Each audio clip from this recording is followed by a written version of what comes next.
Welcome in, welcome once again to the newest edition of 3 In, 3 Out, the most unique Seahawks review show in the multiverse. I'm your host, Clinton Bonner. This is, of course, part of the Seahawkers Podcast Network.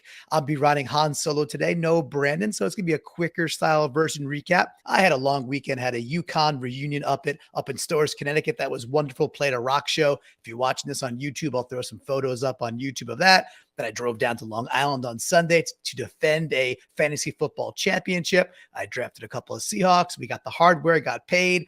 Needless to say, I was able to catch up and watch the game and bring 3 In, 3 Out to you. If you are watching this out on YouTube or if you're listening on audio, we love it either way. We'd love for you to go to YouTube, youtube.com/Seahawkers Podcast. Subscribe to the show, give this video a like, drop some comments. Really helps drive the algorithm and it really helps to grow the show. You tell 12 12s, they 12 12 12s, and something happens with math and the more people raise the Hawker together. So we're fired up about that. Speaking of fired up, in 3 In, 3 Out, you know we like to look into the nooks and the crannies, some of the micro moments of the game. We'll dive into that coming up right now. Y'all already know that if Brandon Schultz was here with me, I'd have to lean on him. I would be scratching my head and not, I know we don't have too many rules on 3 In, 3 Out, but I know we have one rule. Luckily, Brandon's a smart guy. He sent me a letter in advance. He said, open upon REC. So let me see what this says. I'm going to open this live. And it says, Clint, don't forget the one rule. When we win, we start with an in. So thank you, Brandon, for mailing that to me in advance. You're very, very smart. And handsome gentleman. We really appreciate you. So, of course, we're going to start with an in during this 22-14 win. Kind of almost a little bit of a boring win in some ways versus the Cowboys, but it's the preseason. People stayed healthy, and we got to see some players shine. So let's start with the win, and I'll hit the whammy myself. All right, the whammy has been hit. We're going to dive in. We're talking play number 2. Usually I like to find something at the onset of the game. This way, if you're watching it back, it's easier for you to find as well. So play number 2, it's 2nd and 9. First play was like a yard. Charbonnet didn't really get anywhere. This play, we send Charbonnet out wide. We got 5 wide and Geno's in shotgun. So I'm like, all right, this could be interesting. What I'd love folks to go back and rewatch on this play. And again, it's right there. Second play of the game. Remember we used to talk about on the Seahawkers podcast, whenever we would actually get a pocket thingy, it was like such a big deal that Brandon and Adam would be like, pocket thingy, and they would call it out when Russ actually got a clean pocket. Well, second play of this game, I love folks to go back and watch this beautiful pocket thingy that's formed. You got the 2 second-year tackles anchoring on both sides, doing a real nice job. But the middle of the line, which suffered so much last year, and specifically, I want to call out Evan Brown on this play. Go rewatch Evan Brown, second play of the game. Just stand his dude up, give up absolutely no ground whatsoever. And Geno has enough time to process. Looks like his 4th option is Will Dissly. Finds him open, 8.5 yard gain, sets up 3rd and 1. We get the sneak and away we go. The first down of the game. And that's a nice way to start, right? So not a great run play. To start the game was nothing there, nothing Charbonnet could do, nothing there. But that second play, that pass pro, it's right out of the gate showing us what it can be. Go watch Evan Brown. He gets the first in. I know there was a lot of momentum and a lot of positivity and a lot of almost desire for Olu Atimi to win the job. And I get it, right? He's the homegrown guy. We draft him. We're fired up about him, which is all good. And we kept talking about, though, like, hey, and if it doesn't go that way, if Olu's not going to win the starting job, it's cool to have the competition and likely get the center of the future in the 5th round, right? It seemed like a steal. And if it doesn't go that way, we got Evan Brown from the Lions, who was a really good center 2 years ago and a pretty good guard, an okay guard last year. He's a more natural center. The dude wants to play center. I thought he played a heck of a game. Not just that play, but several plays throughout the game. But you don't got to go too far into the tape to review that one. Play number 2, Evan Brown gets the first in.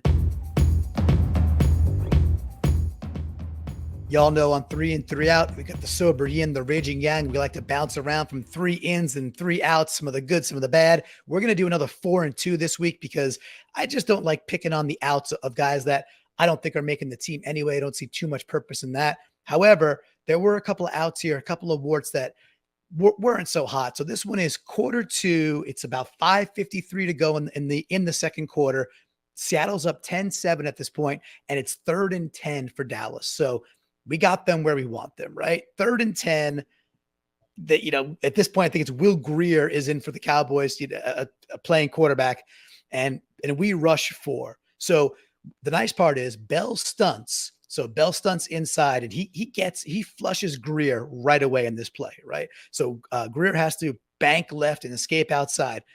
It's set up so nicely. It's Sutherland recognizes, okay, he leaves his dude because he's got help. So Sutherland then pinches down, and he goes in to make a tackle on Greer. The thing is, this should be a tackle for a loss. He just ends up taking an unorthodox angle to Greer, where he's already got him going towards the sideline, and yet he still gets beat to the outside. It's kind of weird, right? You got not the most athletic quarterback in Will Greer, and you got a safety who is way, way more athletic, and you got the bounds right there where you could just keep forcing him wide, and yet he still misplayed the angle so badly that Greer was still able to get to the outside and then make a throw. We got very, very lucky. It should have been like an 11-yard gain. The Cowboys wide receiver, I don't know who it was, he didn't set his feet, basically. He was out of bounds when he received the ball. So no harm, no foul. However, when you got a dude who's really trying to make the team here, that should be a sack, or at the very least, let him float the ball out of bounds, because he doesn't want to take a 4-yard sack in that situation. Does neither, misses the tackle, play stays alive, should have been a completion. Sutherland just is going to be watching that film and just wishing he took a different angle there, and just recognizing that you've got the edge in every single part of this. Like, if he tries to break back inside, you're going to have help. You got players there. He's not going to run for 14 yards or 15 yards because he's 4 or 5 yards deep at this point. It's already 3rd and 10. So the last thing you could do is let him escape to your outside and still get the ball off. So poorly done. Good instincts by Sutherland. We liked what we've been seeing, but poorly executed. Got to wear the out in that one. Should never have happened. Cowboys almost get the conversion. We get lucky, but Sutherland's got to wear the out. Okay, this next in is actually going to start with a bit of an out, and we're going to build it back up and tell you why it's an in. Now, you see the dude behind me, if you're watching on YouTube, that is, of course, Boye Mafe. He jumped off the screen. He was everywhere. I'm not going to flag the deflection. I'm not going to flag, some of the plays that were more starred and glamorized already in other recap shows and by the mainstream media. I want to call it a different play from Mafe that I thought was maybe the most impressive totally. So I said I was going to start with a bit of a micro out, which leads to Mafe's in. So this is quarter number 2, 13:42 to go in the quarter. It's 3-0 Seattle. It's 1st and 10 Dallas, and the ball is on the Seattle 18-yard line. Okay, so Cowboys are driving. So it's a long Cowboys drive. And on this particular play, Myles Adams kind of gets destroyed off the ball. I love Myles Adams. I thought Myles Adams played, again, pretty darn well, had some really nice rushes against the pass. There were a couple of times where him and Draymond Jones really got turned, where completely turned around, where all of a sudden we're kind of looking at Adams or Draymond's face as they get turned by the center or by the guard, just pushing them off the ball.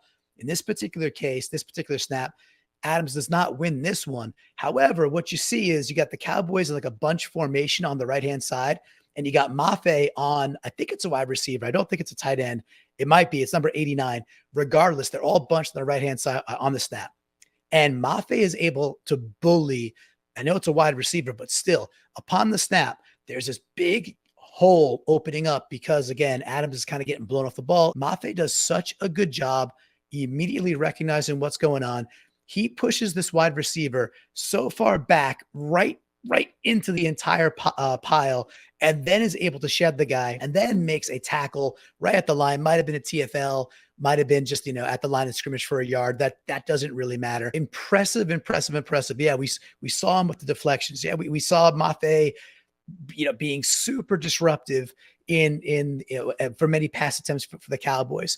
This particular play, just for me, harkened back to what we saw all of last year and him getting that much smarter, that much more aggressive in his use of his hands. And in this particular case, using a smaller individual as a basically human shield with the wide receiver and just throwing him back into the mix, shedding him. He forces the running back to have to come Mafe's way, and he makes a short tackle. And it's a thing of beauty. It's of course, I'm not going to be like, oh, it's Reggie White-esque, right? Or compare Mafe to the late great Reggie White. What I'm saying is, on that individual play, it was Reggie White-esque in the way he was using people to his advantage, other bodies that he could bully around to free himself up, predetermine where the runner of the football had to go with it, and then make a brilliant tackle. Mafe is coming into his own. And I said last time, I said, look, the interesting battle will be Hall versus Mafe. Hall ends up getting a great sack later. Mafe is just jumping out the building. He's everywhere. So Nwosu, we know he's locked in. This is, to me, a clear race between, will it be Mafe or will it be Hall getting the majority of the snaps? Right now, my money's on Mafe, and Hall will still get plenty. And obviously Taylor will work back from injury. The bottom line with all of that and Tyreek Smith is, this is a good, young, and I think very effective edge group. It's going to be super exciting to watch. All right, that in goes to Mafe.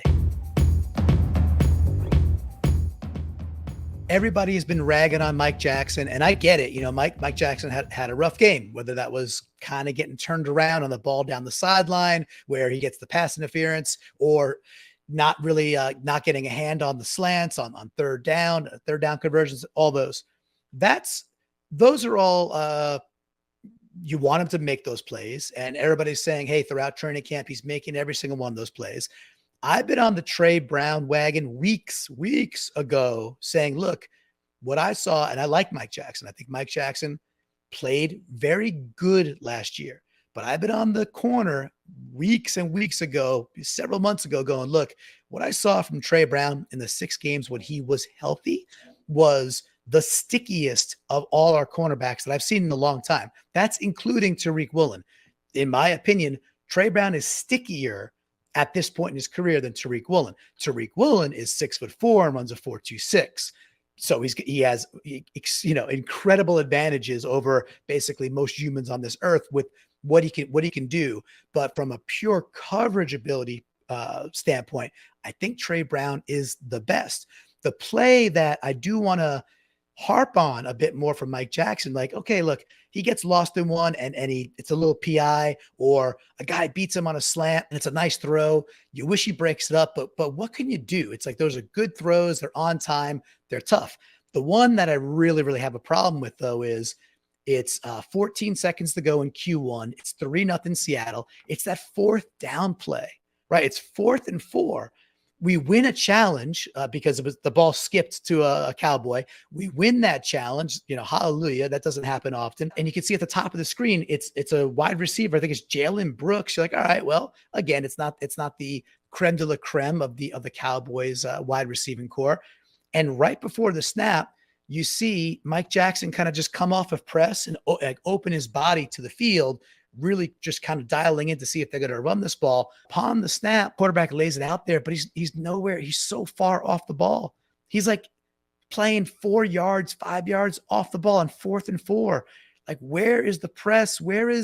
How do we just allow the easy conversion? And it's one game. As much as I think Trey Brown is the stickier guy, and I think he's very much in the competition to win that position, I don't want to bury Mike Jackson either. But that particular play on 4th and 4 is one that, I don't want to see again. So he's definitely going to wear the out there, and that's that. All right, here's another in that I don't think I've heard too many people talk about just yet, but from a pure defensive standpoint, this might be my favorite play of the game. I don't care. The best part about this show for me is, like, I'm indiscriminate versus like who it was, good, bad, ugly. We're going to talk about it. We're going to call it out as like an individual play or something that was a momentum maker or a momentum breaker. And we're going to put it under the magnifying glass and talk about it a little bit. And again, still on the emotional side, like I'm learning more and more X's and O's at 45 years old, but this show's about the emotion and what it felt like in that moment. This play might have fired me up the most. Quarter 2, 10-7 Seattle, that we're up. It's 6:44 to go in the quarter. And this is the particular play where Roderick Perry, man, like, if again, to go find that timestamp, 6:44 to go. We're up 10-7 in the second quarter. This is Roderick Perry. So we're bringing dudes in. We're trying to solve this nose tackle position.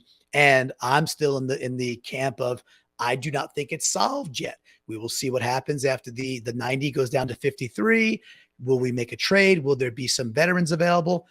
Regardless, at the very least, for one moment in time, Roderick Perry showed why he was brought in by Seattle. So the center is trying to stand him up, and just go watch everything that Roderick does here. So Roderick works him down the line. He can see where the play is going. The play is going to his left, right, our right. So he works the center down the line just enough, and absolutely just shreds the center at the exact right moment that he has to, and then just engulfs the running back for like the 3.5, 4 yard, 2 yard, whatever it is, tackle for a loss. And that, by the way, then they show Pete Carroll, and he's fired up as can be on the sidelines. So it's like, hey, you talk about a play of a dude who might not even be on the practice squad. Maybe. But this is a position of need. Can Roderick Perry be that answer? Who knows? We shall see.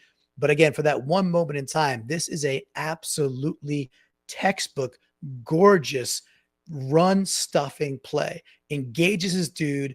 He owns him from the first moment. He's still moving laterally towards the ball, sheds the blocker, and then makes a perfect tackle. And then, kind of almost slams him back a little bit, still legally, but really brings him down with authority.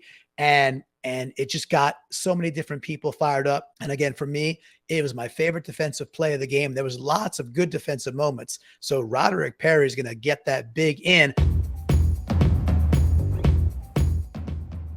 Okay, I said at the onset, it'd be 4 ins and 2 outs this week. It's the preseason, so our house, we make the rules kind of more fun, especially for the preseason, to focus on these cool ins. So quarter one, 8:48 to go. The play is the Jaron Reed sack. So it's a 3rd and 4 situation.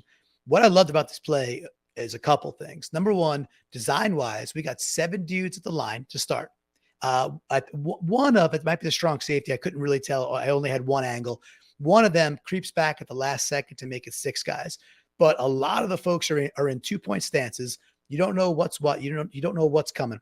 Upon the hike, 2 dudes drop back, which I think it was Bush and O'Connell. They just drop back into coverage. And then you've got, the cool part for me was like, oh, all of a sudden you have what very well could be our starting 4, right? This is why I wanted to crystallize this moment for everybody. 8:48 to go in the first quarter. All of a sudden you've got Mafe, Nuosu, Draymond Jones, and Jaron Reed. No blitz, just what is going to be very likely our starting 4. And Reed is the guy who gets the credit for the sack. It's a great move. He gets there, blows the dude over and makes an awesome play. However, every single one of the dudes, so it's going to be a shared in across the board, every single one of the dudes wins. Every one of them, 4 versus 5, they all win. Draymond Jones is like right there. Mafe, he's right there. Nuosu doing his thing. He's coming around the edge. He's there too, essentially, right? So what I loved about this was just seeing the potential for this team. Remember last year, I think we had 45 sacks. We covered that in a recent episode of the floor versus ceilings that we've been doing in the preseason. What I loved about this was this was a bit of an inkling, a bit of a potential peek into what can be for this unit. And this, as pass rushers, this might be a really exciting 50+ sack type of team. We know the secondary is good. We know they're good, and we're going to get healthier. We're going to get better. The linebacking core looks to be certainly more stable than last year and still getting healthy right now. That helps. The reason I mentioned those 2 things are that equates to, well, we've got better coverage going on, right? Quarterback's got to hold it a second longer. Dude ain't open, coverage sacks. You combine that with the ability of the newer scheme where we're going upfield and some pure upgrades to go get the passer on the front line there. And it's just a recipe for me that I think this team pitches into the 50, 48, 50, 52 sack category. And that becomes a very much a top 5 defensive unit in terms of sacks. And when you could do that, you cause a lot of challenges for NFL teams. So really cool timestamp. Jaron Reed gets the sack. The whole unit gets the in. I think it's a great one to end it on and celebrate. We're going to call it there. I know that there were some folks also in the Discord that contributed to the ins and the outs. Won't be able to get to them tonight. Recording this late on Monday, but I wanted to get this out, and I live on the East Coast. Felt it was more important to just get this out there, have some fun with it while it was still fresh, and we're still thinking about the Cowboys, and we can go get ready for week 3, and then we get that little pause before the season starts. So good stuff from our Seahawks. We had 4 ins, 2 outs, so it's a majority good. Another W. Thank you, everybody, for listening. Remember, like the video on YouTube, subscribe on YouTube, subscribe on audio, and if you're getting lots of pleasure and lots of value, get in theflock.com and become a patron and a subscribing member in that way, so you can join us in the Discord, join us in the Facebook Ring of Honor, and get some of the other perks that are all part about being the Flock on the Seahawkers podcast. So appreciate it a ton. And with that, there's only one thing left to say. Go Hawks.